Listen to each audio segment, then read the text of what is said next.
Dubai আন্তর্জাতিক cricket স্টেডিয়ামে টানটান উত্তেজনার লড়াইয়ে শ্রীলঙ্কাকে 4 উইকেটে হারিয়ে এশিয়া কাপের সুপার 4-এ স্বপ্নের সূচনা করেছে বাংলাদেশ। শেষ ওভারে ঠান্ডা মাথায় ব্যাট ঘুরিয়ে জয়ের বন্দরে পৌঁছে দেন টাইগার ব্যাটাররা।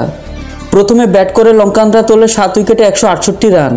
দাসুন সানাকা ঝড়ো ইনিংসে 37 বলে 64 রান করেন। বাংলাদেশের হয়ে দুর্দান্ত বোলিং করেন মুস্তাফিজুর রহমান। 4 ওভারে মাত্র 20 রান দিয়ে নেন 3 উইকেট। 169 রানের লক্ষ্যে তাড়া করতে নেমে শুরুতেই ধাক্কা খেলেও সাইফ হাসানের 65 বলে 61 রান ও তাহিদ হৃদয়ের 37 বলে 58 রানের ইনিংসে জয়ের ভিত গড়ে দেয়। লিটন দাস যোগ করেন 23 রান, আর শেষ দিকে শামীম হোসেন অপরাজিত থাকেন 14 রানে।